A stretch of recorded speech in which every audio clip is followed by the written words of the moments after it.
morning. It's 8 o'clock on this October 29th. Thank you for joining us here on ARC Rochester. I'm Christian Garzone. And I'm Dan Track. We've got a lot to get to this Wednesday morning, but first we want to get a look at some of the news headlines that you need to know. Yeah, New York and other Democrat-led states suing the Trump administration over the potential of food assistance being cut off to millions of Americans. The lawsuit claims the government is violating federal law by refusing to release funds for the Supplemental Nutrition Assistance Program as the government shutdown stretches into its 29th day. Without action, funding for the program could run out by Saturday. Heavy floodwaters continue to sweep across Jamaica this morning as Hurricane Melissa batters the Caribbean island. The storm made landfall in the capital city of Kingston as a Category 5 yesterday, the strongest storm to ever hit Jamaica. Powerful winds and torrential rain have damaged homes, roads, and power lines across the island. Melissa has already been blamed for at least 7 deaths in 3 countries. The U.S. Postal Inspection Service is searching for 2 suspects connected to the shooting of a postal worker. It happened outside the Jefferson Road facility in Henrietta earlier this month. Investigators released images of 2 women seen abandoning a stolen vehicle believed to be linked to the shooting. Anyone with information about the women or the blue Kia Sportage in the photos is asked to call the Postal Inspection Service at 877-876-2455. A reward of up to $150,000 is being offered.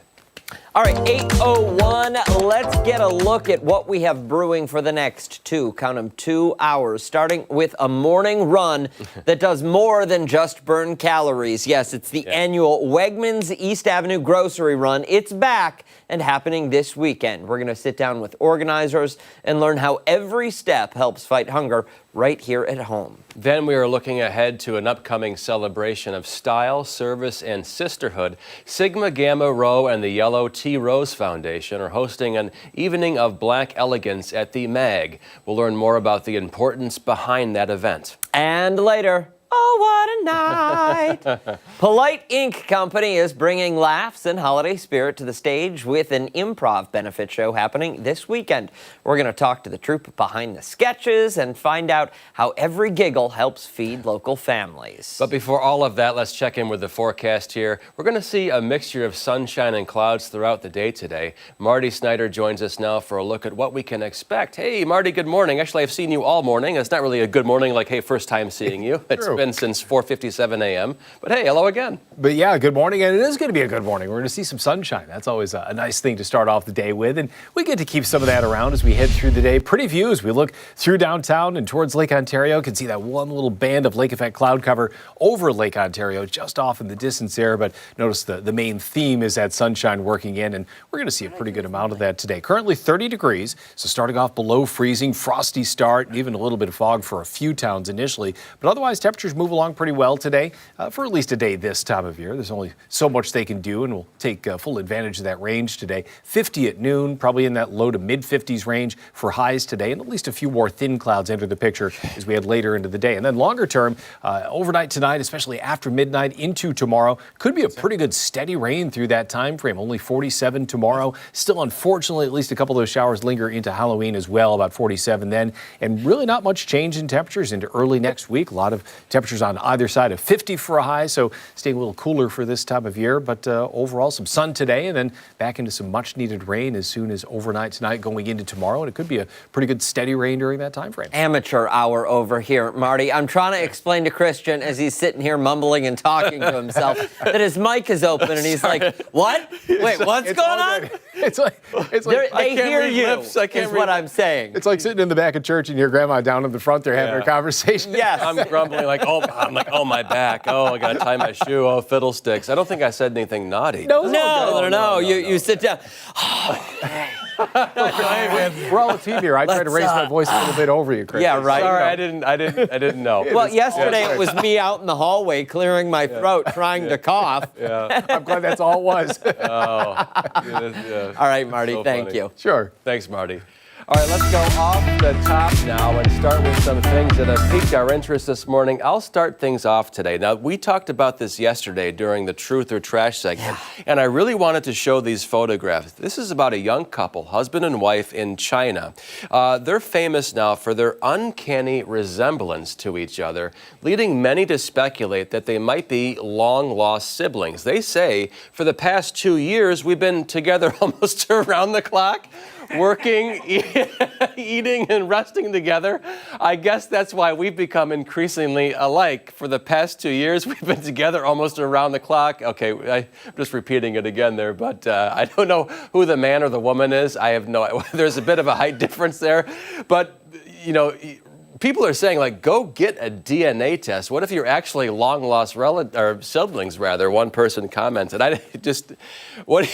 What do I think? You know what I think. You know what I think. I made it very clear yesterday in the newsroom. Yeah. You said you were kind enough to share that photo with us. Yeah. After we had that Truth or Trash yesterday. Yeah. And I said that is, listen, it's the same person. And it's a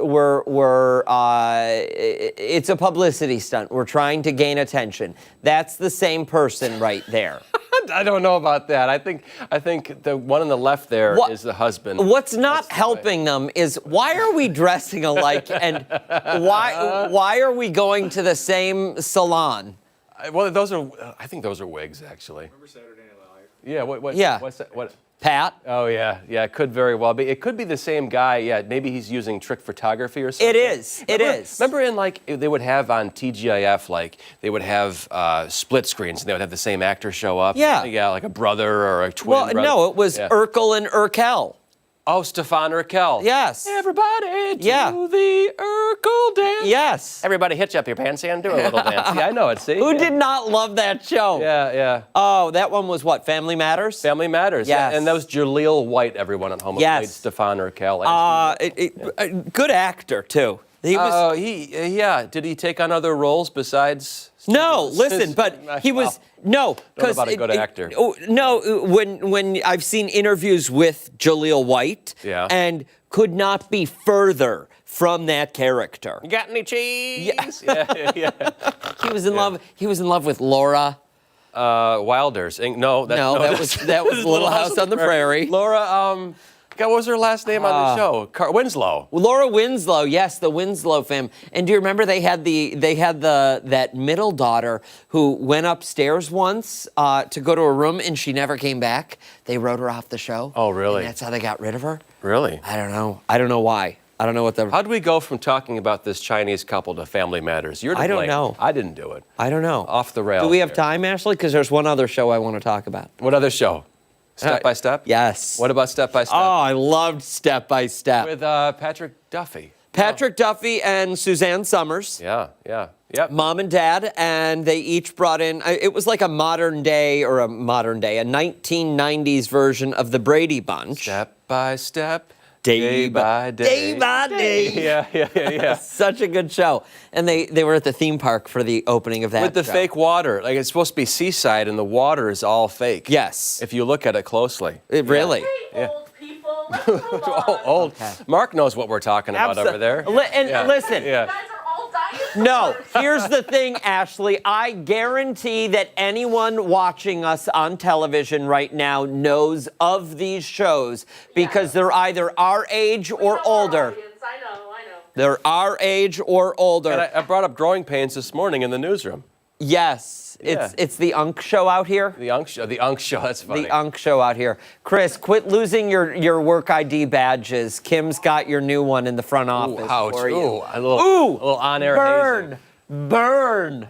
But I brought up growing pains this morning. Remember Boner? Yes. Hey, Mikey. Yes. Hey, yes. Mikey. Walter Koenig's son, Andrew. Yes. He played Boner. Yes. But he's no longer with us. No longer with us. My sister and I used to go, I don't know if I'm allowed to say it. We used to call that show Groin Pains. See what happens when there's not a young lady on I know. We go Show off. me that smile again. Show me that smile again. Alan Thicke never knew what to do. It's always like that dad, gee, Maggie, what do we do with the kids? I don't know. Then, Yeah. oh, come on. I'll tell you what to do. And then the kids are smarter than the dad. It's how those shows all work. And it's always the Absolutely. guy in the commercials with like diarrhea. Oh, what do I do? I have no idea. Help me, please. Pepto-Bismol. Oh, here we go. I'm so dumb. Oh, Hey, that's what- yeah. Pepto-Bismol. That's how it went back then. I think All it's right. still that way now.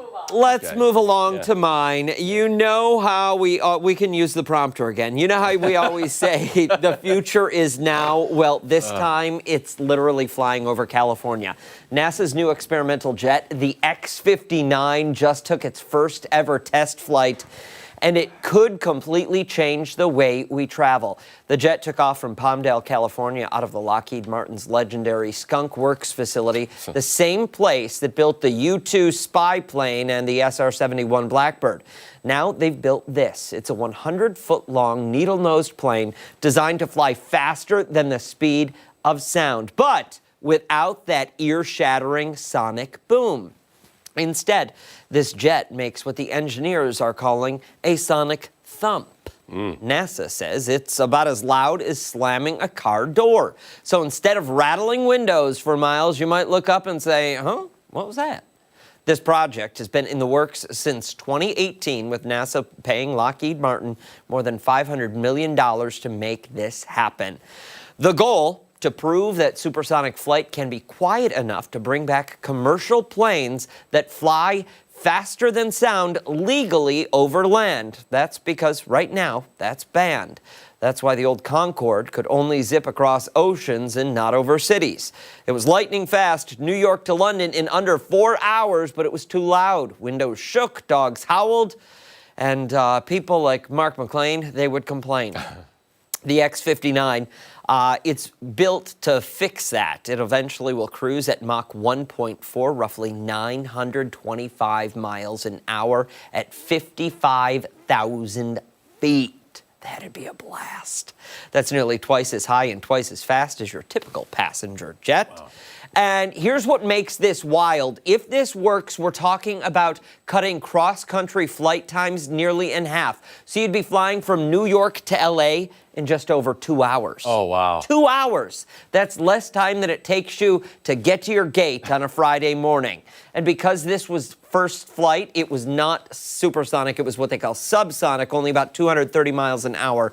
So the really big test is still to come. Yeah. That's when NASA will flip that switch and we'll listen for that quiet thump instead of the boom. The sonic thump. So the question is, yeah. I always wanted to fly that Concorde, wanted to be in that baby. Yeah. Those tickets, though, woo, pricey. I never understood why it, I figured that was part of the reason why they're not around anymore, but I guess that real reason for can't go over land, maybe that has something to do with it, can only fly a certain route or distance. Yep. But, I think my mom It was not cost effective whatsoever. Yeah, my mom took it once, I think. Yeah, you were talking about tickets in the thousands upon thousands of dollars. Yeah, just to get to from New York to London or Paris or whatever. But again, when you can do that in 4 hours, yeah, that's fantastic. It is, yeah. Would you do it? Would you fly in one of those? I'm so used to, I lived in Asia for years, so I lived in Japan. I'm so used to like those 24-hour journeys where like your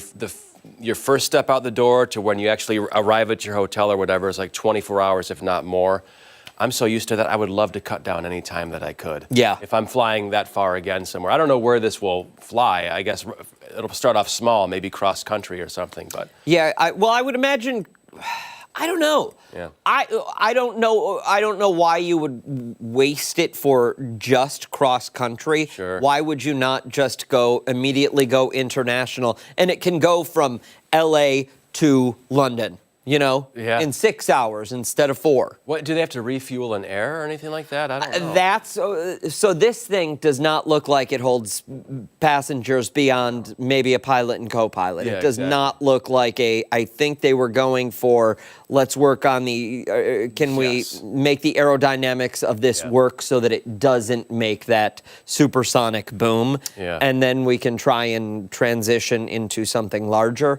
But I think it would be fantastic. Wouldn't it be awesome to take, a flight from like Newark to Australia Oh, Newark, New Jersey. Yeah. Not Newark, New York. Because that's, I believe that's one of the longest flight routes right now in existence. It makes sense it would is be. Newark to Australia. Good It's they have one coming up that launches next year that's called the Double Sunrise because you see the sunrise twice while on that plane, which is incredible. But think, if you were taking a supersonic jet, you know, instead of spending 24 hours traveling, you're spending half of that. Yeah, whatever you could cut down. I've not flown in a long time, maybe 8 years or so. But if I ever had to make a journey like that again and that technology existed. You have not flown in 8 years? I don't think so, no. You don't have to put the wings on anymore. No, they I know. they do it for you. I'm like Icarus. I flew too high to the sun or the stage lights and my wings melted. I felt Stick around. We've got a lot more to come here on ARC Rochester this morning, including when we come back, we're checking in with Chris Lopez, who's live learning more about an innovation summit that begins today.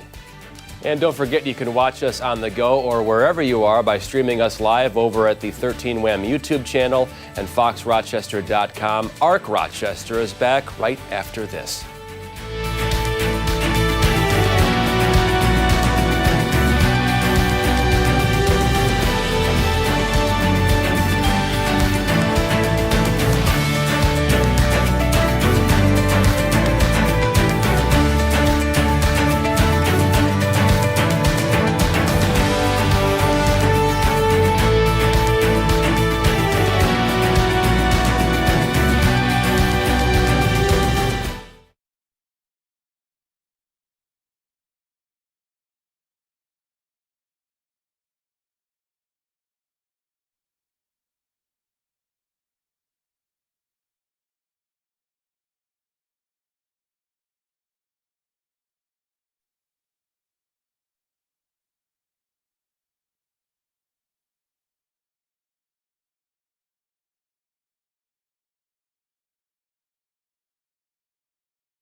This Wednesday, new and exciting technologies are taking center stage this weekend at the Rochester Riverside Convention Center. Yeah, the 2025 New York State Innovation Summit is underway, bringing together some of the brightest minds from cutting-edge gadgets to breakthrough inventions. Attendees will get a first look at the future of technology. Our Chris Lopez is live there with more.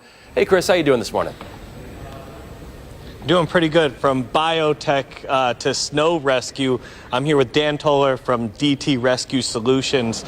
Dan, let's get right into it. What are we looking at right now? So what you're looking at here is the Stella Rescue Sled. Stella is an acronym for Storm Emergency Linkable Life-Saving Apparatus. This is the only towable rescue sled for multiple passengers designed for snow evacuation and rescue that's available globally and nationally and in the world. And how did you come up with this idea here? There was a significant storm that came through the Buffalo area in 2022 that actually shut down the top side of the part of the country and affected New York State, specifically the New York State Thruway, significantly. When that happened, the storm was so heavy that when the conditions came down, 48 people lost their lives. So I've been a 30-year first responder for 30 years, most of my life, and I also live 3 hours away. But for me, at that particular moment, I was dealing with a personal issue, and I was very motivated to get involved to help out the community. And somebody had to do something. So after some significant research, I had found that there are no evacuation devices. I had reached out to the Buffalo authorities, and they had told me that basically, Dan, there's nothing that we can do as far as retrieving multiple people. We're still kind of stuck, and we're doing it the best we can, snowmobiles and things like that. The problem is that you're still exposed to the elements, and if there's a person that has a medical emergency and they need to be ambulated or ambulatory rather, or outside of the elements, there was just nothing available for that.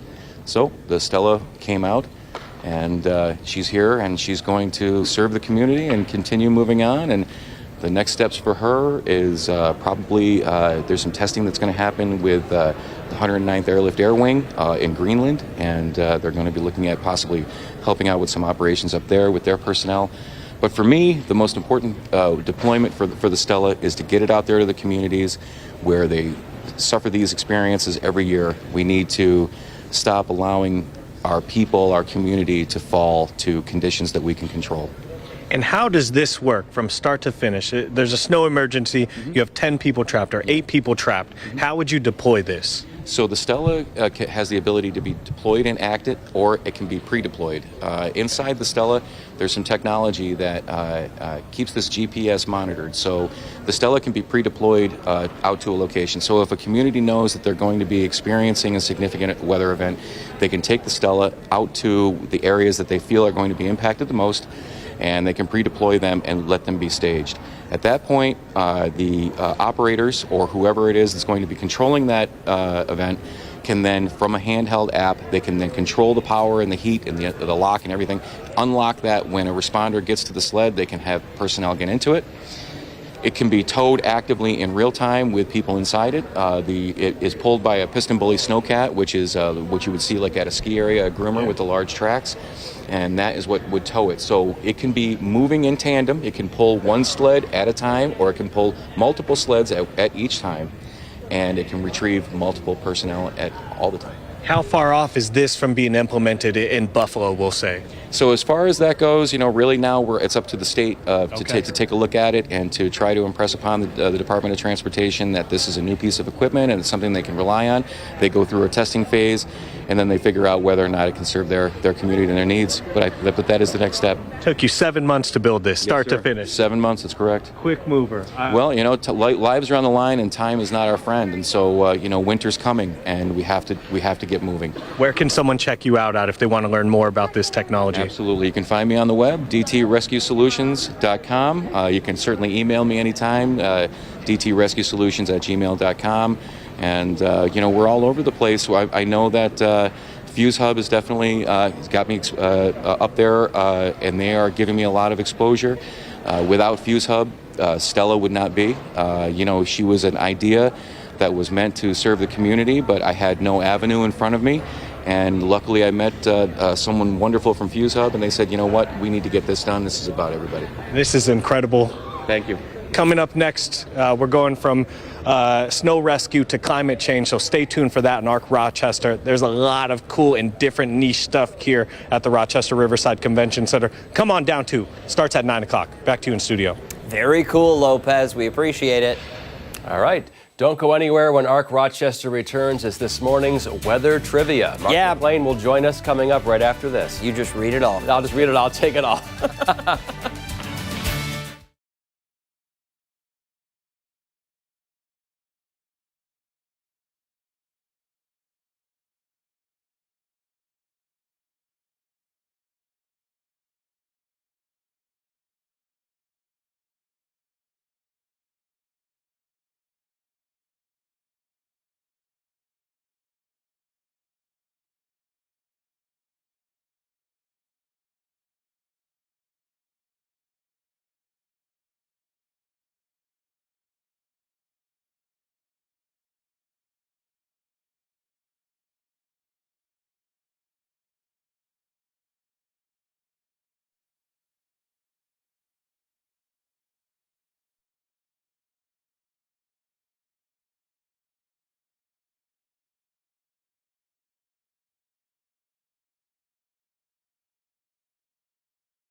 His face ends at nose. This is never happening again. The giggles in between. Sorry. yeah. You folks at home should hear what we Again. talk about. No, during the you commercial. shouldn't. No, you shouldn't. Yeah. Well, the show would get, the show would get canceled. We'd go So. viral. All right, meteorologist Mark McLean is with us now. We're taking got just the forecast. Muddy Paws is coming up in the Yeah, that'll be next hour. But first, we have to address the elephant in the room here. the two. What? Somebody, Oh, somebody, Annabelle. somebody touched the creepy doll thing. I didn't touch it. I Listen, didn't touch it. did is one it of you haunted? touch it? Go slow zoom. Now, Dan, get some creepy, eerie Chris. music. It was Chris that touched that doll. So, I mean, yeah. it is a little frightening. So is it really? Is it haunted though? Does it have a history? I don't know. I see the Well, have it's to- the Annabelle We'll doll. have to so check in with yes, Abigail on that one. the Abigail doll. If It she's, does. Annabelle. Maybe if she's watching, she can give us the info on that. I don't know. Okay. Well, it is Halloween. It's appropriate to have because of the Yes. time of year. We're 2 days away. It's Halloween weather trivia week. Here we go with a So, stereo surround. You know what that little Annabelle doll is going to be doing on Friday? Flapping in the breeze. Oh yeah. It's going to be windy. Weather trivia today is about that. We've had some windy Halloweens in the history of Rochester weather, and this goes back to 1948. But what is the peak gust for Rochester on Halloween? Is it 30 miles per hour, Ooh. 41 miles per hour, 46? Or was it highway speeds, 55 miles per hour, if you're a rule follower? Yeah. Yeah. it's Halloween weather trivia week. Do you want what? Oh, Do it, know do- what? do Yeah, you- It does. says, "Do you You're right. what the windiest Halloween Yeah. peak gust since okay. 1904?" Mistakes happen. As they say in Japanese, a mistake. It's okay. A mistake happened. It's all right. We'll fix it for the next time. Okay. Can you give us a hint? Well, it's going to be windy on Friday. Oh, that's a good hint. Can I go first? Well, I mean, no, we. Well, Oh, 9 o'clock. okay. We'll, yeah, 9 No, o'clock is oh, when- oh, we'll have- okay, okay. We'll circle back to the wind. Okay, Speaking of gotcha. wind, right?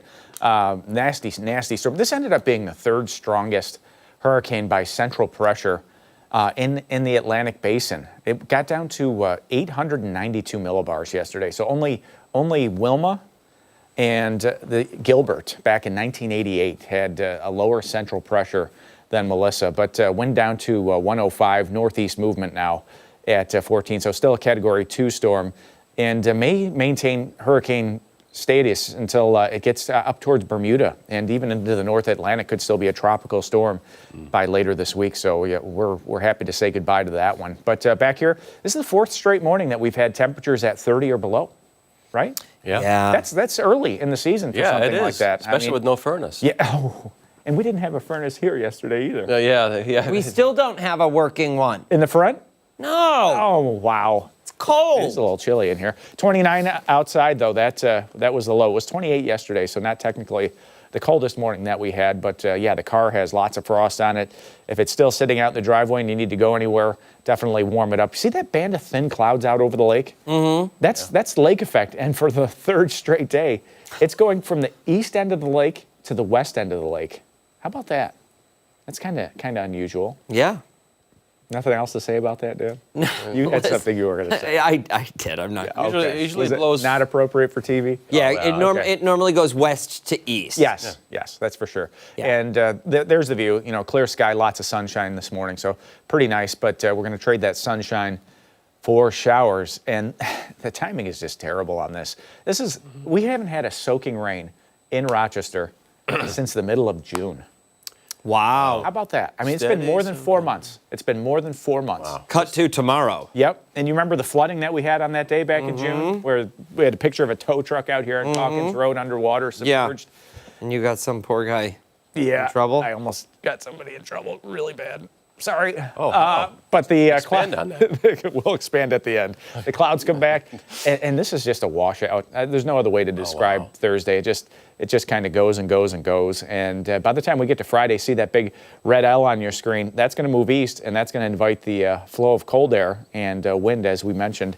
Could get some gusts between 30 and 40 miles per hour on Halloween this year. We'll see. Potential precip amounts, yeah, this is going to be notable, especially east of Rochester. Some of those spots up over 2 inches. But again, we're in a severe drought, so we'll take whatever falls, even though the timing is not ideal for these guys here. The Halloween forecast, these guys, they're going to dance anyway, right? They don't care. We'll do the mush. They're going to do the monster mash, even though it's a haunting wind with showers and temps in the low 40s for Friday. We'll see that forecast stay rainy. But 52 at 4 o'clock.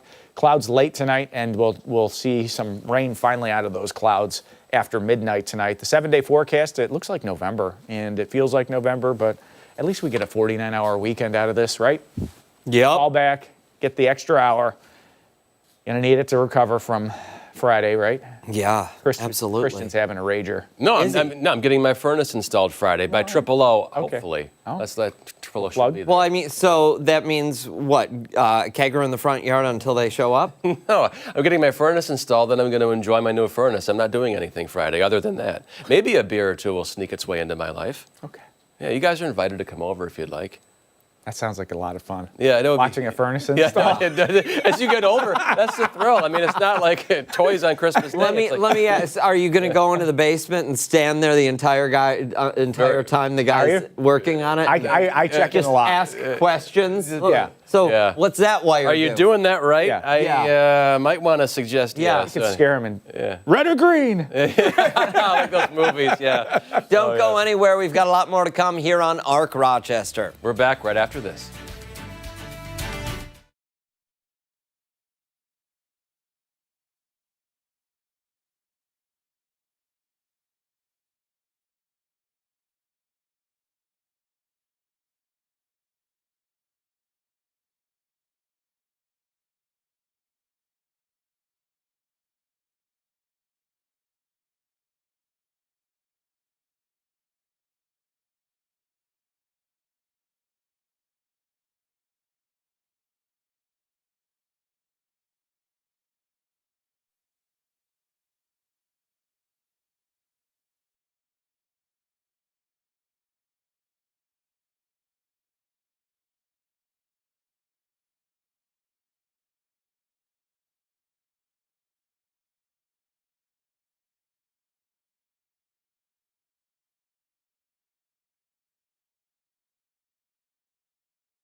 Good Wednesday morning. Thanks so much for sticking with us here on Arc Rochester. It's time to head into the kitchen this morning for today's spatchcock. We've got the funk. Oh, see, I don't The know all that. spatchcock funk. I'm not going to do all that for you. This morning they are cooking up the perfect fall dish just in time for Halloween.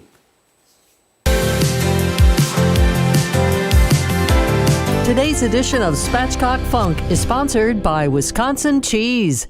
Fall in line and fall in love with some awesome fall flavors from our friends and sponsors at Wisconsin Cheese. This is where things get new and different. In Wisconsin, they have over 1,200 licensed cheesemakers. They win more awards there than any other state or country in the world, y'all. They're imaginative, creative, and these cheeses come up with new spins and new ways to make things different. So this dish is gonna make your next fall get-together perfect. We're gonna make some pumpkin, y'all. It's the basic, but also the star of a lot of fall dishes. So we're making some roll-ups, so roll into this thing. Perfect for tailgates, perfect for your book club.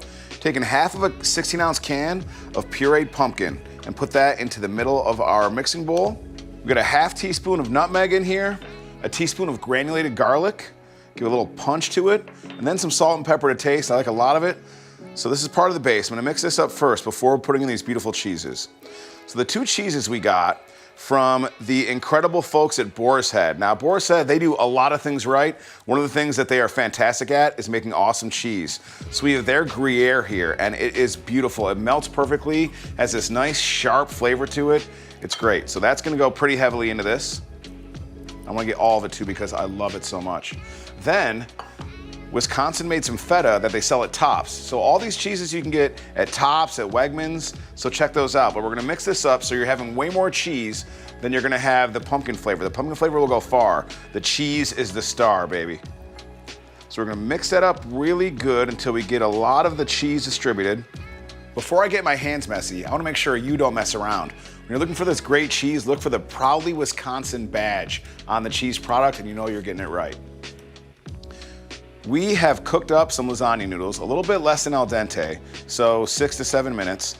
We're gonna take them, cut them in half, which we've already done, and then take some of this cheese mixture with the pumpkin and layer it across the noodle itself, inside the ridges.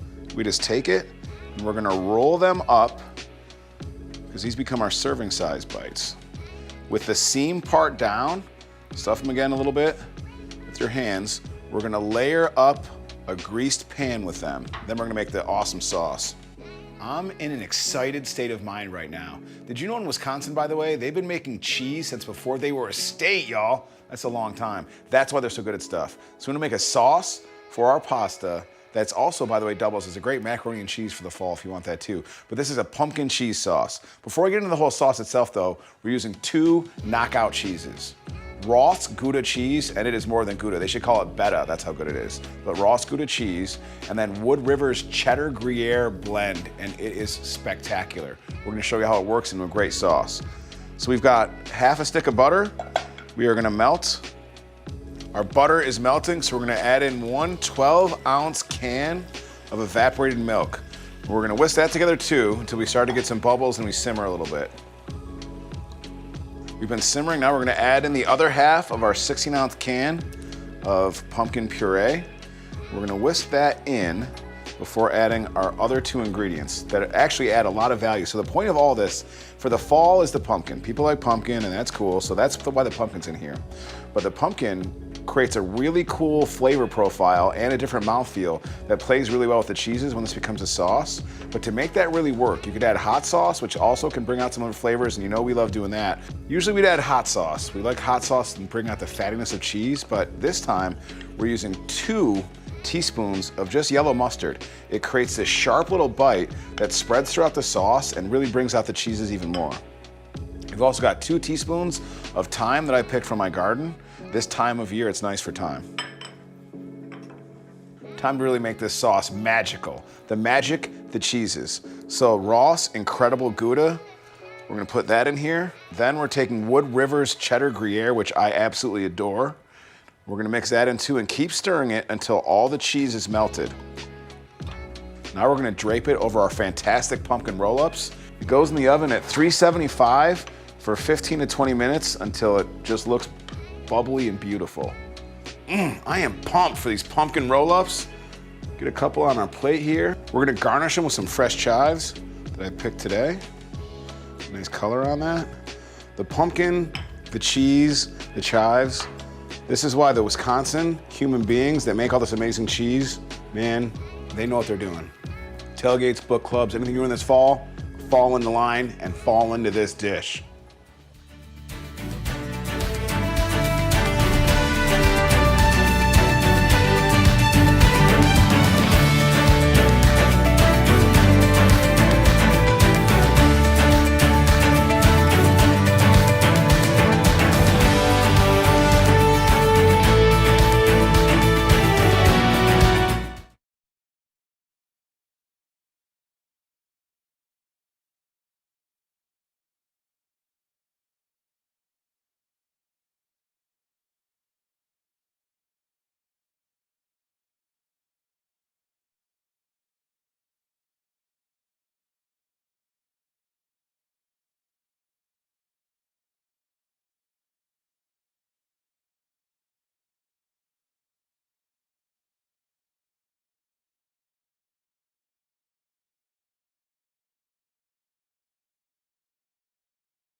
Today and tomorrow, the Rochester Riverside Convention Center is the place to be for the latest innovations. Yeah, the 2025 New York State Innovation Summit is bringing together some of the brightest minds from across New York. They're showcasing cutting-edge technologies and breakthrough ideas. Chris Lopez is live on the floor of the convention center for us this morning. Those doors open in just about 15 minutes, Chris. Yeah, and they're playing some music right now. I believe a conference is getting ready to kick off. Now, all morning long, we've been talking to different innovators from biotech companies. Last one, we had a snow rescue company as well. So a lot of good stuff. And we're transitioning from snow rescue over to micro era power, thermal energy. That's what we're going to be talking about. So this is completely over my head, maybe completely over yours. I don't know. Someone who it's not going to be completely over their head is Ellie Wrestling, the CEO and co-founder here. So tell me what you guys are, who you guys are. Certainly. So Micro Era Power is a startup based in Rochester, New York, and we are leading innovators in thermal energy storage. And it's a very specific application for heating and cooling buildings electrically. So our system is a companion technology that integrates with heat pumps or chillers so that we can provide greater flexibility for those heating and cooling loads. And that's really important right now because as we're seeing load growth on the grid, you know, everybody's familiar with AI and all these data centers. Yeah, and that load growth is so demanding and the grid cannot keep up. And it's going to take years for a utility to build infrastructure for generation, distribution, all the transmission pieces that they need. Our solution provides flexible electrified heating and cooling loads, so it allows greater grid capacity to respond to the data center growth, the electric vehicle charging growth, the increasing load growth with electrified heating and cooling. It's a critical energy storage technology.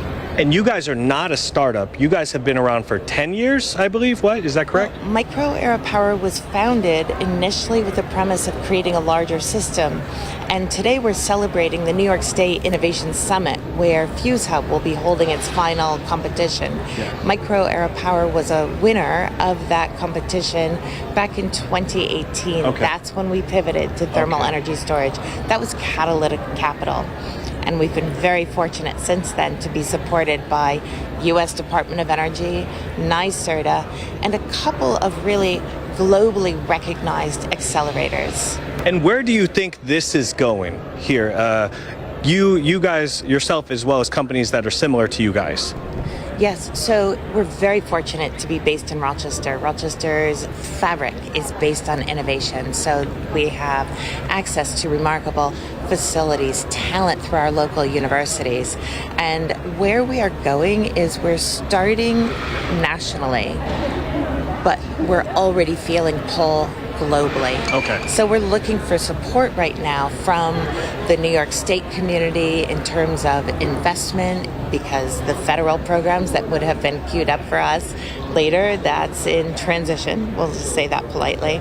So we're looking for support from New York State. Investors, early adopters, there's so much opportunity in front of us.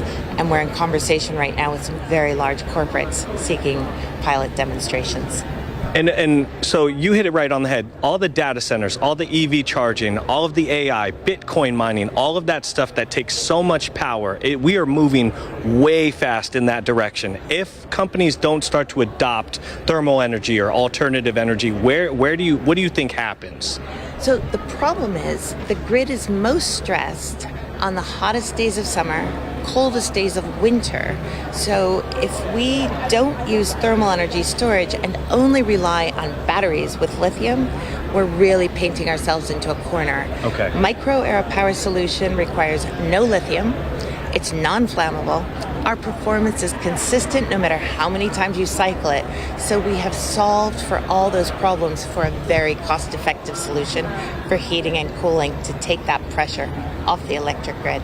And where can someone find out more about you guys? And I believe you guys are hiring too. You guys are looking for talent. We are always looking for the best and the brightest. Our team is growing and we are fundraising right now. So as that comes in, we have a really nice bench, but always happy to entertain strong candidates applying.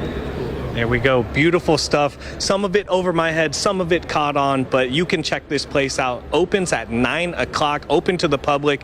Can find out and talk to places like Micro Era Power. There was a bio, the snow sled rescue, all of that and much more here at the Rochester Riverside Convention Center. Send it back to you guys in studio for now.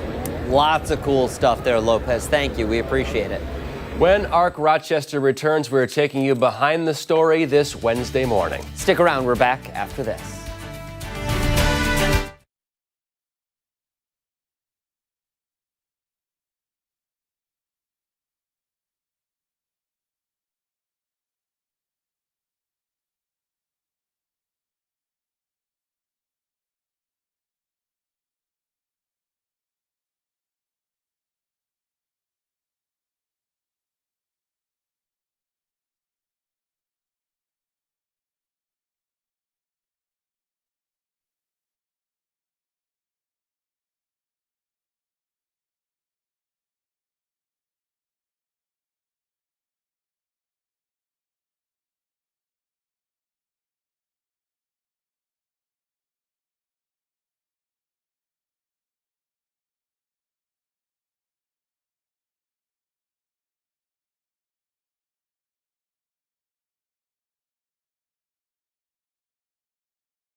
We are taking you behind the story this Wednesday morning as a coalition of Democratic-led states, including New York, is suing the Trump administration, claiming the government is violating federal law by refusing to release funds for the Supplemental Nutrition Assistance Program as the government shutdown stretches into its 29th day. Yeah, now without action, funding for the program could run out by this Saturday. Food pantries across the country are now racing to prepare, expecting to see a surge in need.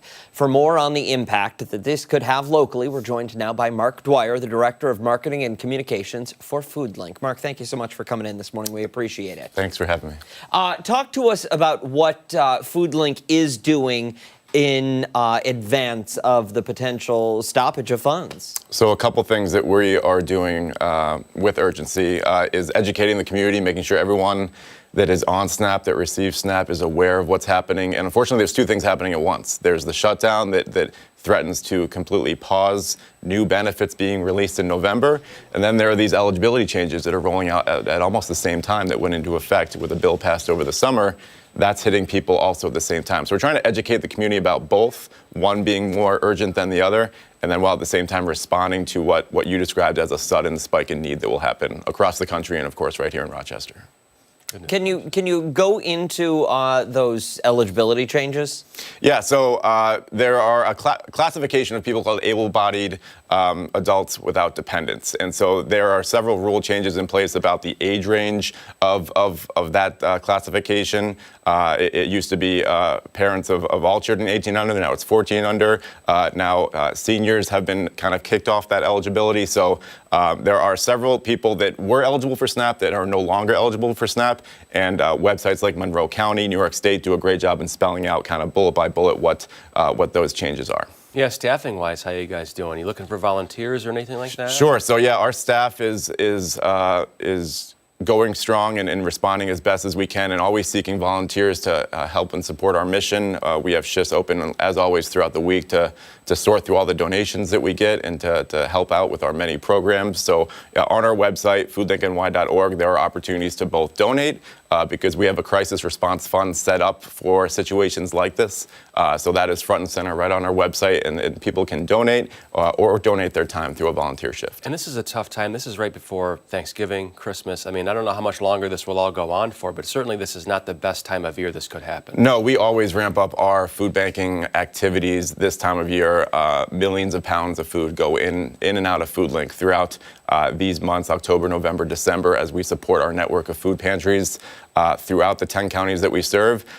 We are purchasing more food than ever before. We are trying to respond to this urgent crisis by purchasing as many pounds of food as we possibly can, because we know people will turn to their local food pantry if they don't have SNAP. And so that's the first place people will go. We want to make sure we're providing more food than normal during this urgent time. Now, recently, Governor Kathy Hochul released something in the range of tens of millions of dollars to help fight back this crisis of hunger across the state during this time where we could see the potential pause in SNAP benefits. Do you know how that works? Does FoodLink get a chunk of that money? Indeed, yeah. So spread throughout across the state, of course, impacting the 10 food banks that operate in New York State, FoodLink being one of them that serves the Rochester region. So this is kind of an additional fund that is related to what's called the Hunger Prevention and Nutrition Assistance Program, which is a main source of funding that food banks get through New York State. This is an additional pool of money related to that grant that we get every year that we've been getting in the fall, generally the last couple of years. And so that money is now, as the governor announced, active and hits very soon. So great timing to help us support the addition of a lot of extra purchased food that we're needing to buy this time of year. Very good. Listen, thank you so much for your time this morning. We appreciate it. We know you're going to be around in just a little bit to talk about a big event that is also helping fight hunger as we head toward the holiday season. Great. Thanks for having me. Absolutely. Thank you, and don't go anywhere, because coming up at our 9 o'clock hour, we're learning more about an upcoming 5K in partnership with FoodLink that's aimed to help feed our neighbors in need. Stick around. We're back on the other side of the break.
Wednesday morning. Thanks for joining us here on Arc Rochester. I'm Christian Garzone. That's a doll.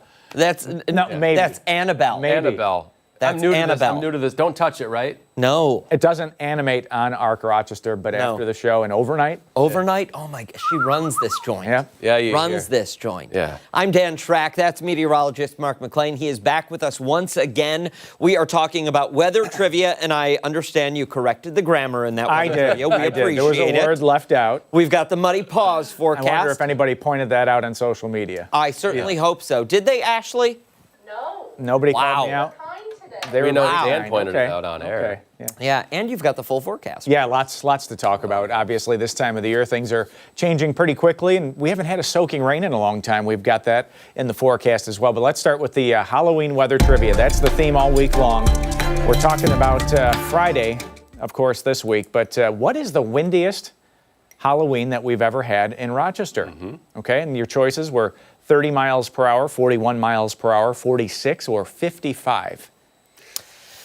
Okay.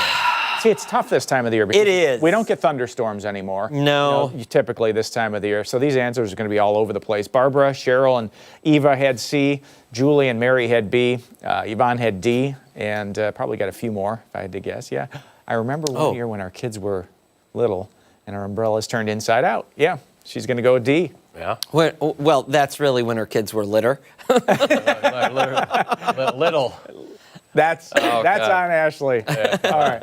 Kids were. We appreciate the help, Ashley. All right. Can we see those options one more time? Yeah. I know what I'm going with already. What are you going with? Well, I was Sammy Hagar. I can't drive 55. I'm going to go with D. You're going to go 55? But it's That's probably great. 46 though. But I'm just feeling 55 today. Okay, and this is peak gust, Peak gust, correct? yeah. Peak gust. This is not, Not sustained. sustained. Not sustained. We That said would at the be- same time. That would be a very, very different thing. Sustained, sustained wind at any one of those would be a problem. I am okay. Then listen, I think I'm going C. Okay.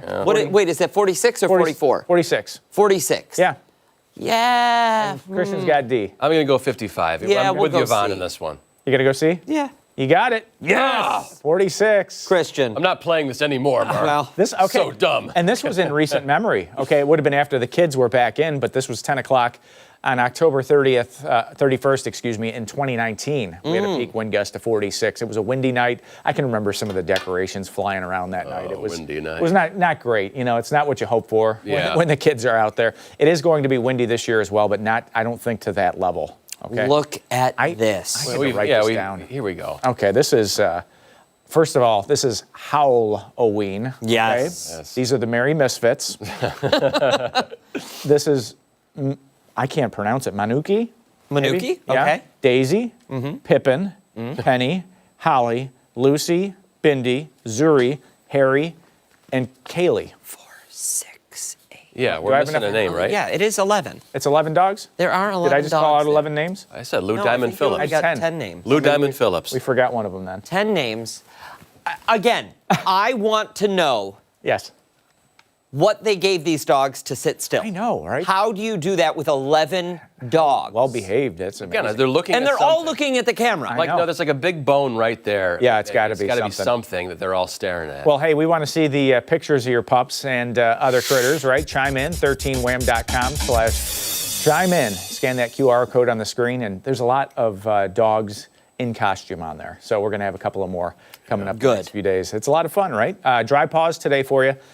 Thursday and Friday, I'm just going to put up towel time. I mean, this is a soaking rain coming in. Steady Western. soaking rainfall. There you go. Kristen's got it. Yeah. Kristen's he's got the beats. Yep. He's usually Dan singing on this show. Oh, no, Dan's got some Can't get it out of him competition today. Speaking of rain and wind, this is a nasty storm. Hurricane Melissa went down as the third strongest by pressure in the Atlantic Basin for storms. The wind at 105 miles per hour, northeast movement at 14, exiting Cuba, heading to the Bahamas and eventually Bermuda. As this storm rolls on, we're still waiting to hear back from a lot of those spots down in Jamaica that were just decimated yesterday by that Category 5 storm. But nothing but sunshine for you today back here at home. We have 33 degrees with a clear sky out there. This is your storm system for Thursday and Friday. It's down in the south right now, but it's going to start to swing up to the north with the clouds late tonight and into Thursday morning. This is going to turn out to be a steady rain for a good chunk of Thursday. So if you have any plans outdoors whatsoever, you're going to need the umbrella. You're going to need the windshield wipers going. And then notice how that rain changes direction on Friday. It's coming in off of Lake Ontario. This is lake effect rain, and the air is going to be cold enough. Don't be surprised if you see a few ice pellets mixing in. We call them grapple. Wow. Mixing in with it. Grapple? Yeah. This time of the year, it starts to get there. That's that low pink color. You see the north of Lake Ontario, you see the other color. Yes. We're not talking about that yet, okay? Not there. We're not there yet. But check out some of these rain amounts. This is going to be notable. Not going to be enough to cause concern for flooding, but if we go well over 2 inches east of Rochester, we'll have to start to monitor that Thursday night into Friday morning. Hey, let me ask. I know at last check we were something like 1.25 inches under. Just for October, the month of September was 3 inches below normal. Okay, so this July and isn't August really going to also. have that big of an impact. It's going to put a small dent in the drought, but we have a severe drought right now. We'll get that update from the drought monitor tomorrow. But the hope here is that some of those showers start to move off to the east. That lake effect moves off to the east on Friday, so these guys can do their little jig. Yes. Their monster mash. Yeah, we did the mash. That's it. Look at them go. You get 2 songs out of Christian. In Oh, this hey, forecast. I didn't sleep much last night, so I think I'm just a little loopy. A little goofy, punchy. and wild. Yeah, that's okay. 50 at lunchtime, 52 at 4 o'clock. Tonight we'll drop back only into the low 40s. This will break our streak. We've had 4 straight mornings now below freezing, which is also hard to do this time of the year. Usually we don't see that kind of sustained cold until later in November and December. But temps in the upper 40s. There's that chance for a shower Saturday. Bills game on Sunday. Chiefs in town. Looks like it's going to be dry for you at the tailgate. Upper 40s and low 50s early next week with a few passing showers. Dry at the tailgate, but how's it looking game time? Still dry. Yeah, Still but dry. a little cooler than normal. I mean, Okay. upper 40s, but for hardy Bills fans, that's nothing. Yeah. Right? No, not when you show up on a Sunday morning, shovel out the stadium, Yeah. and stay there with those free tickets. Yeah. That was something. Yeah. That was something. There's been some bruisers there. Yeah, there have. All right. Thank you, McLean. Appreciate it. Be nice. Take your friend, will That's you? not my Take- friend, that's Take your Abby. friend and All get right. out of here. That's Abby's doll, right? Yes. Hey, yes. friend. Yeah, stay right there. Stick around. We have much more to come here on ARC Rochester, including when we come back, we are lacing up our shoes for a special 5K that's all about giving back to our community. Hey, and don't forget, you can take us on the go wherever you are. ARC Rochester is streaming live right now on the 13 Wham YouTube channel and foxrochester.com. Stick around. We're back after this.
9:10 this morning. Thanks so much for sticking with us. This Saturday, Rochester runners will go the extra mile in a 5K that's raising money for a good cause. It comes at a very important time with the possible lapse in SNAP funding happening this Saturday. Yeah, the Wegmans East Avenue grocery run will help local food pantries provide for the community. Here to talk more about that run is the Director of Marketing and Communications of FoodLink, Mark Dwyer, and the co-director for the race, Ellen Rye. Hey, thanks for coming back. Morning. Thanks for having us. Good to see you. So tell us more about this race coming up and what it's supposed to do. So the Wegmans East Avenue Grocery Run is a community fitness event that raises money for local food pantries. Since 2010, we've raised more than $650,000 for local food pantries doing all the good work in our community. So we invite everybody to come on down this Saturday, November 1st, to Third Presbyterian Church, where the 5K and the 10K will start at 8 a.m. And we have a 1K event at 10 after 9, plus a little 50-yard dash for the little kids. And we're thrilled to have the support of so many corporate sponsors, including Wegmans, Alesco Advisors, Charles River Associates, Giannini Brothers, Marathon Financial, and the Community Foundation. A lot of people getting behind this. A lot of people helping out. Really incredible stuff.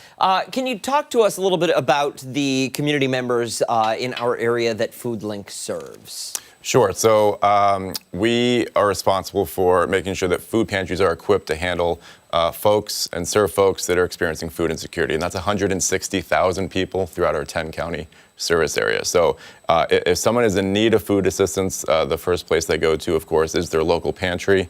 There's hundreds of them across our area. And I know that dozens of them are benefit from this race and get that extra funding and support they need during a critical time of year. And this race comes at a time of added significance, does it not, with everything, with the SNAP program and the insecurity some people might be facing? Absolutely true. The food pantries do amazing work. They're very efficient. They serve a lot of people, and they do it on very small budgets. So we're happy at the Grocery Run to be able to help out. Because of the support of our sponsors, we're able to give all of the race registration fees directly to the food pantries. So everybody coming out knows that their fee to participate in the race is going to put food on the table for other people. For somebody sitting at home right now, relaxing on the couch, maybe under a blanket, thinking to themselves, I might do this. I don't know. We're going to have to see how I feel come the weekend. Can they register same day, or do they have to do it in advance? Nope, they can register right up until race time. They could even register as a virtual participant and do it anytime they want to, anywhere they live. Oh, terrific. Any added perks like a T-shirt or a banana? Absolutely. You get a fabulous green T-shirt this year. We have a fantastic post-race party with lots of donated snacks and treats from 28 local restaurants and bakeries. So you can come out and get some Mark's Pizzeria, Macarola Food Truck is going to be there. Beyond Java's the Cafe. banana. Way beyond the banana. Wow. Yes. Christian, we were talking during the break about Christian taking part in a 5K at some point. I would like to. Yes. I would like to. I think this one, it's got lots of food involved. I'm getting my furnace, though, on Friday. Is it Saturday? It's Saturday. It's Saturday. 8 a.m. 8 a.m. I think I could actually do it, maybe. I might as well come down. Absolutely. But I am taking my Osteo-Biflex. And that'll help. It'll all this pressure around me. You might see my mug down there, though. We would love to have you. But Mark's Pizzeria is going to be there afterwards? Yes, we have 28 local restaurants and bakeries that are going to be providing treats as a thank you to our participants, because all those race registration fees are going to help people at local food pantries. And what does support like this from community organizations, that rally around organizations such as FoodLink mean? So the community and our community of food pantries does depend on this. And this, as we were saying, this is a timely race based on what's happening in the world around us this week. And frankly, what's happening to thousands of people locally on Saturday, losing their SNAP benefits, turning to food pantries in need of help. Visiting our website in the Find Food page of our website to seek help, maybe for the very first time. So the fact that this race benefits all of those organizations doing this great work alongside FoodLink, it's a great reason to come down and support it. Terrific. Yeah. Thank you both so much for coming in this morning. We really appreciate it. If you're sitting at home contemplating whether you want to register, we'll make sure to post all of the information and much more on our website, foxrochester.com. And don't go anywhere. When ARC Rochester returns, we are learning more about a special gala celebrating Black excellence. We'll tell you more coming up right after this.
The Memorial Art Gallery is getting ready for a night of Black excellence with the local chapter of the Sigma Gamma Rho Society's annual Scholarship Gala. Yeah, the night honors 103 years of sisterhood, scholarship, and service in Met Gala fashion, celebrating Black arts. For more, we're joined now by charter member of the Theta Omega Sigma, Trina Duncan, and Scholarship Gala committee members, chair members, August Witherspoon and Tiffany Anderson. Thank you all so much for coming You're in. welcome. We appreciate Thank you it. so much for having us. Absolutely. You all look lovely. I love the what are they called? Blazers? Yes, this is Or our the official crest. blazer. The official blazer. With our yes. crest. The crest, yeah. Yes, with the crest. Wonderful. Thank you for coming in. You're welcome. For someone sitting at home who wonders what this gala is all about, break it down for us. Okay, well, first, I'll just start with just the history of our sorority, Sure. which Sigma Gamma Rho sorority was founded in 1922, Butler University in Indianapolis, Indiana, by 7 amazing educators who wanted to provide resources to women, children, and their families. They were founded in a time where adversity was really high. As a matter of fact, the campus was across the street from the KKK at the time. So just imagine what our founders had to go through in order to establish such a wonderful organization. And then every year we do a scholarship gala to raise money for our scholarships, and August can tell you a little bit more about that. Yeah, so every year we, like she said, we have this gala that we support our Ramonda Harris Fonville Scholarship, which is awarded to young women that are going to go to college. And so this is our biggest fundraiser of the year. We're also always very excited about it to bring, obviously, pay homage to our young women that are going to school. Love it. Yes. We also have the Yellow Tea Rose, which is a foundation, a charitable foundation that we have that's connected to our chapter. It is a 50c3 nonprofit organization, and it serves the Modular Life members in this community. We talk about serving far as, I'm sorry, about serving far as like scholarship, education, being in the community, and we provide these programs and services to the people in the community. That's so great. That's so great. And when is it again? I'm sorry. November the 7th. It will be hosted at the Memorial Art Gallery this year. And again, Met Gala style, if you know anything about the Met Gala. Yes, if you know anything about that, it honors creativity, transparency. And so we want to bring that same in art. So we want to bring that same energy to our event. So we're really, really excited about it. Can one of you expand a little bit for me on what it means to focus on marginalized communities and truly the importance of doing so? Yeah, you want to take that? Okay, the importance of doing so is basically just giving back to the community. You know, we have our children, we have people who need our services and support, and we're all about action items as far as social justice. We talk about, like I said, scholarship and education. So all the proceeds are going to scholarships to the high school graduates going into college that need. So that's our focus point, is to make sure that we provide these resources for those people. And that can look like anything, you know, when it comes to our community. Yeah, it's just working together. There's so much going on in the world today. It's very important that we just kind of unify. We are one of 9, Divine 9 organizations in the Greek community that are actively participating and giving back to Rochester's community. So we're really excited. Well, and you can unify and you can have a night where you can, you know, kind of forget about the rest of the world just for a couple of hours. Yes. Really enjoy yourselves and raise money for such a great cause. Absolutely. Yes, we have fun at our galas. This year we're going to be highlighting a few local entertainers. We will have a silent auction, and then we also award our teachers with our 7 Pearls of Excellence Award, and we offer that every year to amazing teachers, because without our teachers, these children will not be going to the next step to be amazing people. So we are very excited about it, and yes, it's a few hours just to have fun, put your nice dancing shoes on, and do what we do. And get ready for the paparazzi. That's right. Get ready for the paparazzi. Of course, the red carpet. Yes, the red carpet. You can cut a rug or two, right? That's right. That's right. So come on out and let's cut a rug. So yeah, that's an old saying. But when I hear Black Excellence, tell me what I can expect when I arrive there. Just kind of give it to me in a nutshell again. Oh, excellence. That's what you can expect. Glam. There'll be great food. There'll be community partners there. It's just going to be a wonderful time. Coming as your authentic self and whatever that looks like, feeling beautiful, feeling loved, just whatever you feel good putting on, come and have a good time and enjoy. Like I said, the whole focus is on us gaining awareness, money for scholarships and opportunities, and just what we're doing. So we always welcome to meet new partners and people that we can get involved. Go ahead. For somebody sitting at home who says to themselves, okay, this sounds like an absolute blast. I want to go, and I might have a group, and we might want a table. Can they do that? Perfect. They are invited. Yes, they can. You can go to our website, theflowercitypoodles.com. You can also donate if you can't make it and just like to make a donation to us. You can do that at the Yellow Tea Rose Foundation, which you can also find us online as well.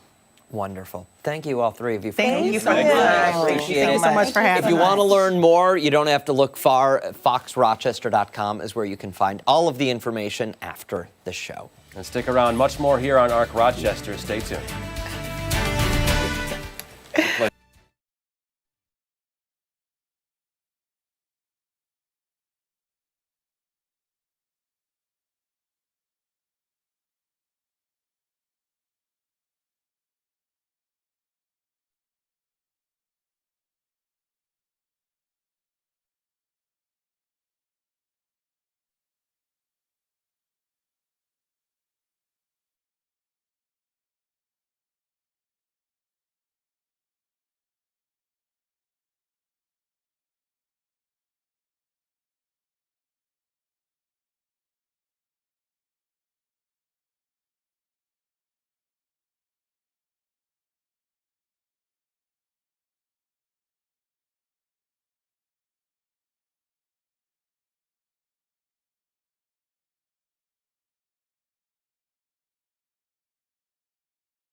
thanks so much for sticking with us scary. this Wednesday. Yeah, listen, it's officially the bro show here. We've got 1 day, 14 hours, 33 minutes, and 52 seconds until Halloween. That's close. Or as Mike calls it, Mark calls it. Whoever you people are. You guys. Too many M's. This is a trivia game, and we have teamed up the bald versus the hair. Guess who's who? Yeah. The bald and the beautiful. That's a trivia question. Christian chooses to be bald, though. We have to be fair. Well, yeah, I mean, it grows so thick on the sides and so thin on the top, it looked like Bozo the Clown. So I just kind of do the whole thing. Poor Mark wishes he had that problem. Oh, my gosh.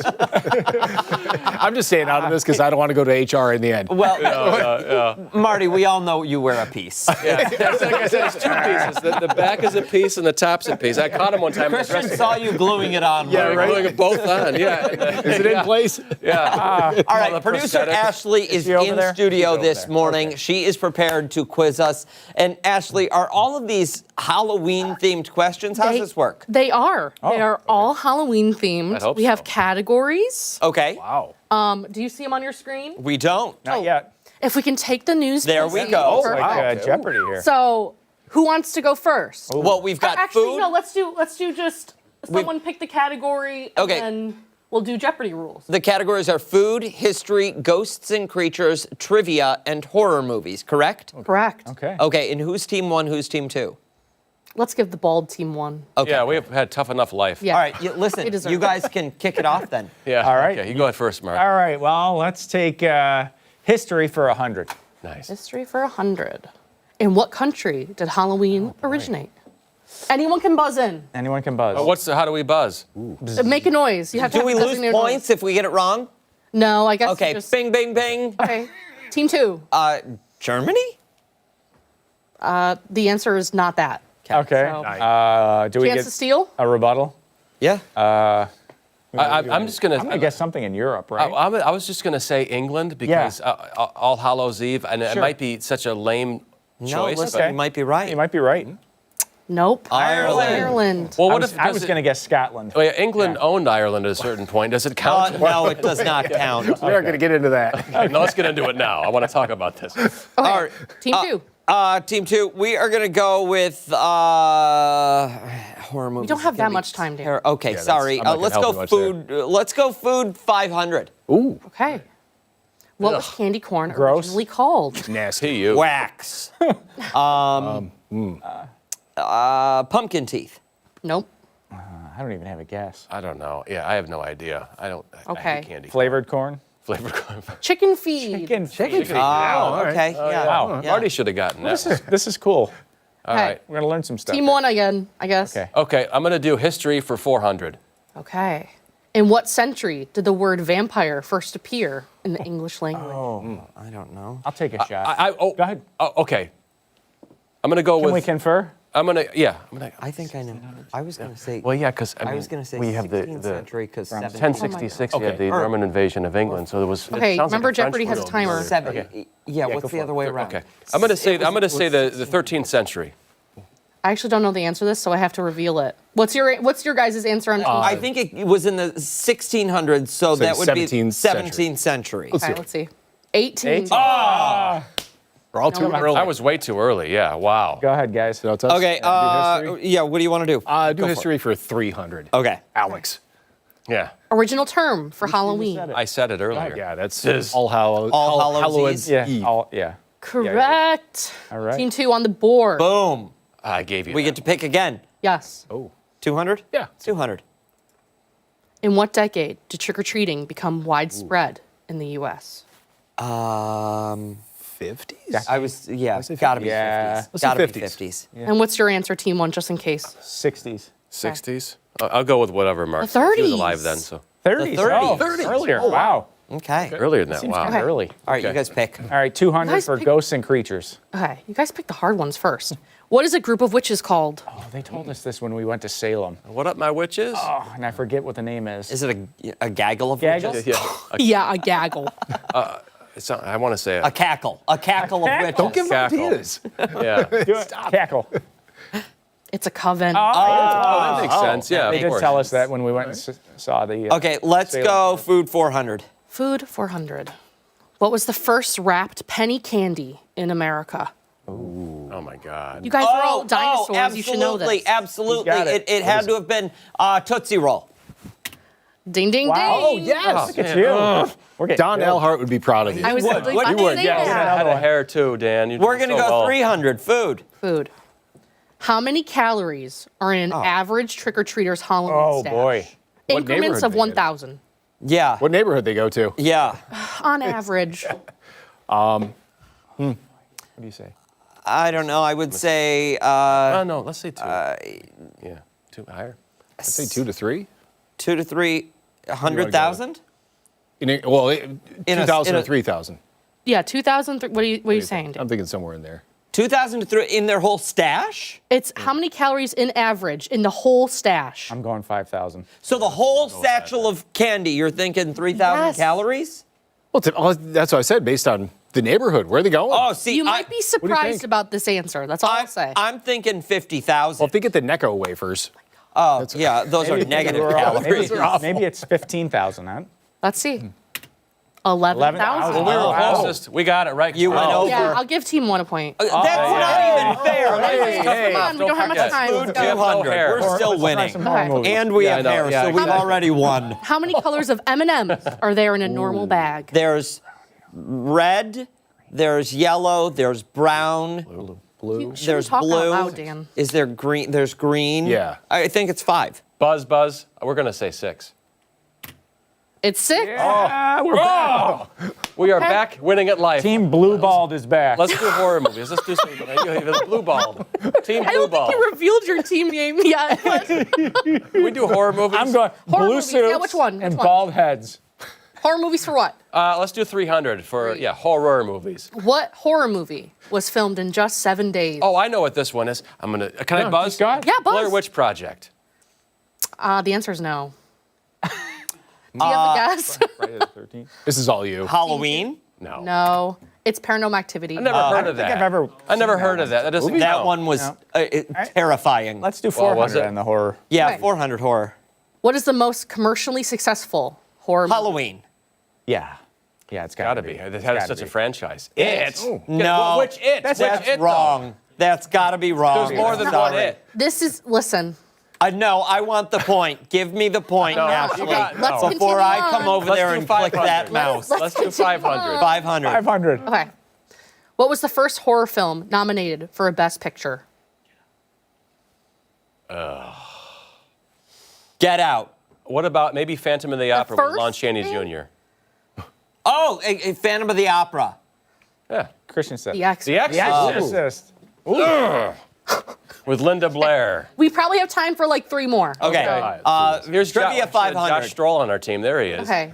One particular serial killer inspired Texas Chainsaw Massacre, Psycho, and Silence of the Lambs. There's a documentary on Netflix right now about it. Really? And I don't know who it got no is. shot at John this. Wayne Gacy. I don't know. No, Gaines? who was the one? Ed Gaines. I'm gonna say Ed Gaines. There you go. Well, I just had this Okay, 2 voice. more. I heard a more. voice in the distance. 400. It's almost done. 400. Okay. In what state is it illegal to dress up as a nun or priest for Halloween? Oh, California. No, I'm kidding. Probably anything goes there. Yeah. Florida? I'm gonna say like Texas. maybe like Utah? Iowa or something. New Oh. Alabama. That tracks. Yeah. Okay, one more. All right, Keep it good. 300. 300, the same one? Yeah. Okay. The first jack-o'-lantern was carved from what vegetable? Corn on Some the cob. sort of gourd. Butternut squash. Butternut squash. Okay, you want to go with that? Yeah. A turnip. A turnip. Turnip. Ooh. So, Team Bald, you win. You gave Team Bald a point. No, I didn't. Yes, you did at the beginning. Remember that happening? Do you, Mark? Yeah, because they got it don't right. recall. They didn't win the round. He's so Dan, angry. you are Listen, such he's a so sore angry. loser. If Alex Trebek were still here. Yeah, there you go. Give me that mouse. Give me that mouse. Escape security. Oh my God. Ashley. God, I'm going to. This is- She's like the This is Wizard garbage. of Oz. I- This is garbage. I think this happened once in an Don't election. go anywhere, because when we come back, Ashley's going to be back out here. And tough we're enough actually for us on talking this about side. humbug for some belly laughs.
local comedy troupe is promising laughs for a good cause this weekend with their 8th annual Oh, What a Night show. Yeah, Polite Ink Comedy is raising money for the People's Pantry this Saturday night. And here to talk about the troupe, our members Karen Kraft and Corey Carter. Thank you both so much for coming in. We appreciate it. Oh, thanks for having us. Absolutely. First and foremost, for someone who's unfamiliar with the troupe, fill us in. So we are Polite Ink Comedy. We're celebrating our 12th year. We're kind of a mix between Saturday Night Live and Whose Line. So we do sketches and we they're ridiculous and a lot of fun, lots of audience participation, and just a lot of fun. Where do you guys usually do this? So we are the in-house troupe at Muck. And so we perform there about 3 to 4 times a year. And then once a year, we find a little bit bigger of an audience, a little bit bigger of a stage. And this year, we're OFC for Oh, What a Night show. And what's that show? What's the aim and the goal of that night? So Oh, What a Night started 8 years ago. And we did it because we wanted to use our kind of creativity in service, meaning we have these gifts as actors and as comedians, and we wanted to give back to the community.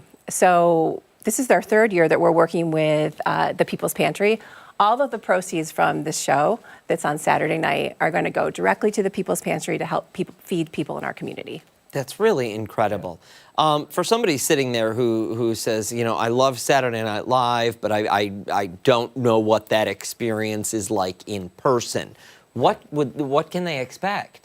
Well, it's interesting. This year, every one of our Oh, What a Night shows has a theme. And so this year, it was Karen's idea, actually, to spoof and kind of be inspired by A Christmas Carol.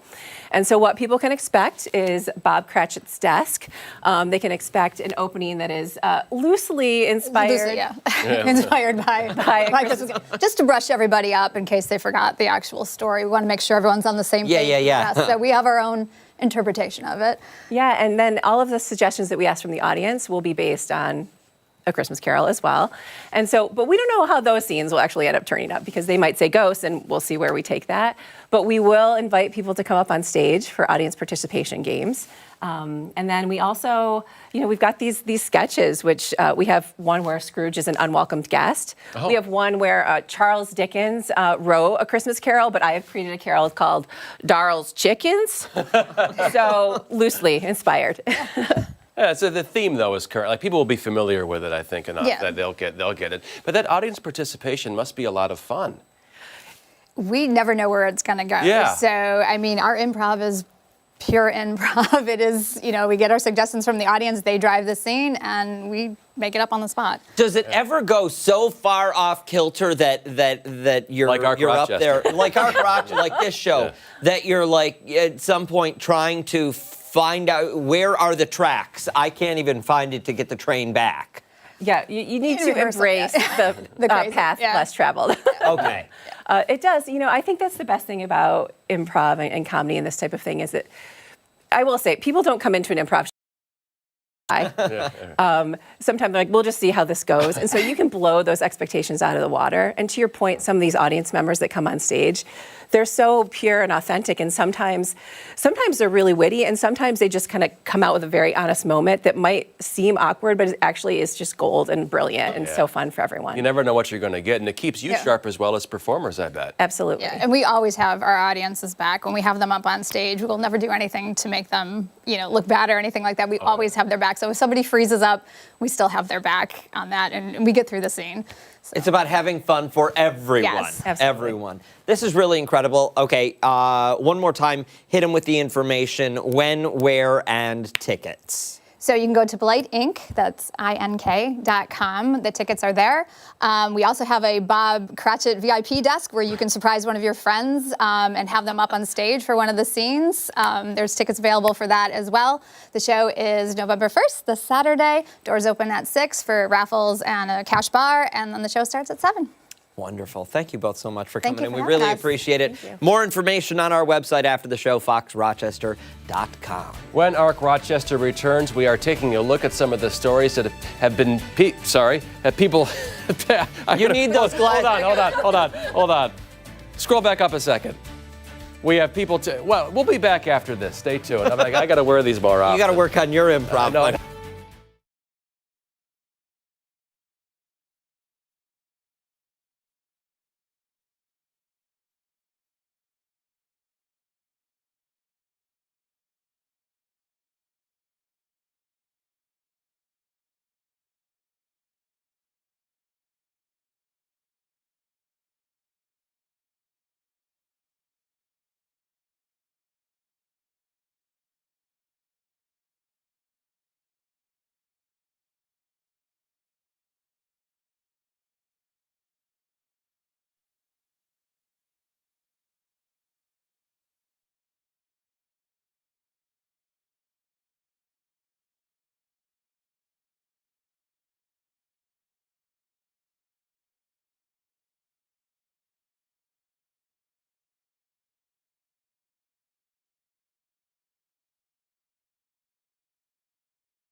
Oh. Wait. Oh, how scary. What? She was up there, wasn't she? She was up there. Well, why all of a sudden she must have, I don't know. I don't know. Wasn't paying attention to that. Oh, Did you do it, McLean? What? Mark just walked in. Did you do it? Where's the applause? Where's the canned applause? It's like when underneath Kramer. the table. Oh! Yeah. I was going to say, what's in the box? No, don't go that dark. Hey, it's time to see what is trending now, starting with an unfortunate experience for one roller coaster rider. In Florida, a woman is demanding $50,000 from SeaWorld after a duck flew into the coaster's path, hitting her in the face and knocking her unconscious. According to the lawsuit, SeaWorld should have warned her about the, quote, dangerous condition before she got on the ride. The suit reads in part... Slow down here. We're supposed to be going back and forth here, my friend. Oh, wait, I didn't... Listen, I know you're a newbie here, Christian. Hey, well, you know what? I just kept, because it was Come so on, good. share the wealth here. Okay, share the wealth. Right. This Go is ahead. supposed to be fun for both of us, okay? You're right. The suit reads in part, SeaWorld created a zone of danger for bird strikes due to placing a roller coaster over or near a body of water, which creates higher risks of bird strikes involving ducks, gulls, geese, and other waterfowl. Well, SeaWorld has not commented on this particular lawsuit. However, in the past, the park has said that they take the safety of guests, quote, very seriously. This particular roller coaster has been the subject of other lawsuits involving flying objects, but this is the first flying duck incident. Yeah, the woman allegedly suffered permanent injuries, both physical and mental, in nature. No word. I'm not even going to read that. I'll say it. No word on the duck's condition. Well, It was part of the story. I'll tell you the word on the duck's condition. It's probably dead. Yes. A duck. Find the carcass. Well, a duck. Yeah, it flew, but not by its own strength. Write down. Yeah. Write down. Jeez. All right. Well, let's change gears here a little bit. Wait, do you think she's got a case? I don't know. You're riding a roller coaster. It's like when you get a hot cup of coffee and you spill it in your lap and you want to sue because it's hot coffee. I don't know. Well, I know you're referencing that McDonald's case from the 90s. Am I? You are. Okay, yeah. You okay, are. Yeah, well, we're in that mood today, that 80s, 90s mood. Yeah. It must be the age range. But that was a very unique case. That was a very unique case. And I don't think you can compare apples to oranges. Okay. Well, so I guess you think this woman's got a strong case? No. You don't? Okay. No. Okay. I don't. I don't I either. don't. I don't. I think this is one of those, you're at your own risk. You're on a roller coaster. Yeah. You're flying at what, 45, 55, 65 miles an hour? I don't know how fast to go. Doing loop-de-loops, you know? along the water and hoping to get some great views and a little bit of an adrenaline rush while you do it. Yeah. Yeah, this is something that could potentially happen. I don't think it's on the theme park to say that, ooh, you know, there might be a duck on August 14th that flies in. It's a Pandora's box that might open. It's not a loose bolt we're talking about. No, but this could open a Pandora's box for any outside roller coaster then if anything flies in somebody's face, right? Yeah. It just, this hit me in the face, that hit me in the face, I'm suing. You didn't warn me. Like, you mean like vomit or throw up? You mean chunky liquid. Chunky liquid, yeah. All right. Okay. Oh, you stop it up there.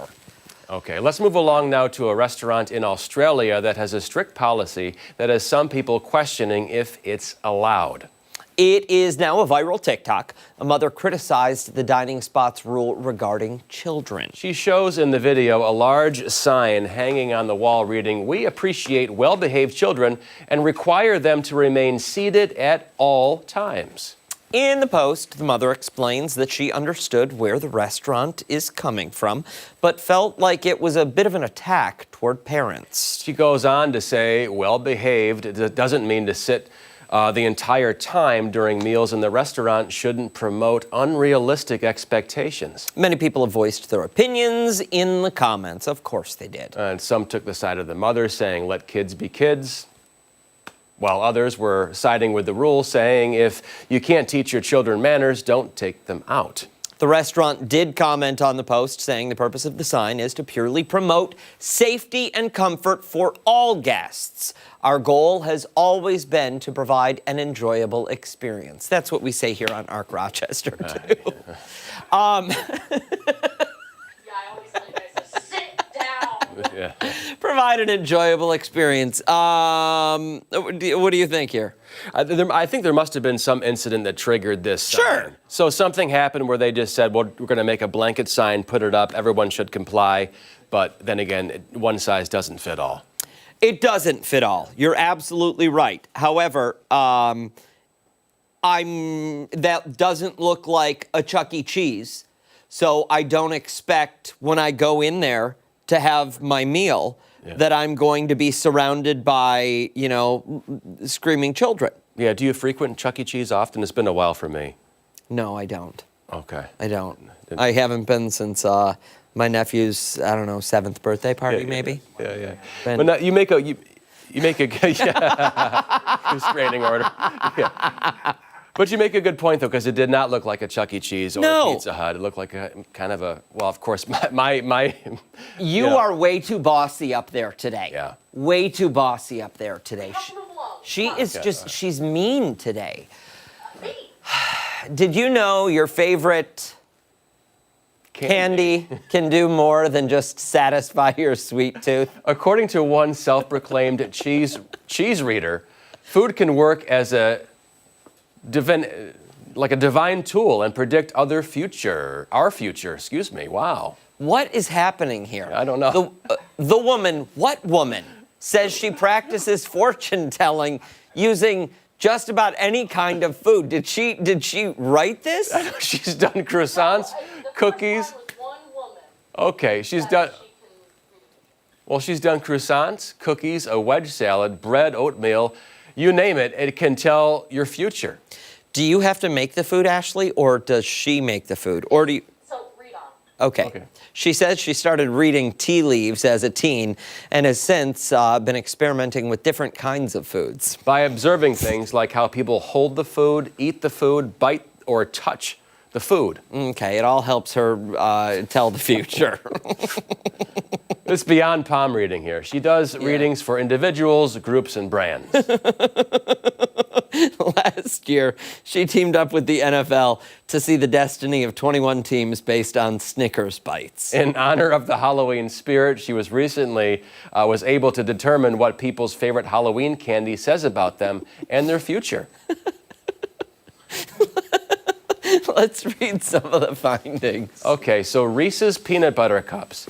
You're craving balance, and soon you'll finally get it. A sweet surprise could come from someone you least expect. Snickers, you've been all work and no play, but adventure is on the way. Twix bars, a decision you've been avoiding will come to a crossroads. Trust your instincts. M&M's, little things will make a big difference this week. Voices in this lady's head when she goes to a restaurant. It must be overwhelming when she sees all these people eating. Yeah. What about candy cigarettes? You have a problem. No, that's after a long day like today. That's the first thing I do when I get home. When it's been one of those days. Kick back, relax, and have a candy camel. Yeah. Don't go anywhere. When we come back, it's this morning's Finally, our final thoughts. We're back right after this, if you're still there.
It's time for our final thoughts here on Arc This can never be allowed again. No, I know. It's silly today. Yeah, it's great. One though. of us is going to get called down to the end of the hallway before the What, to day human ends. resources? Well, not me. I didn't do anything wrong.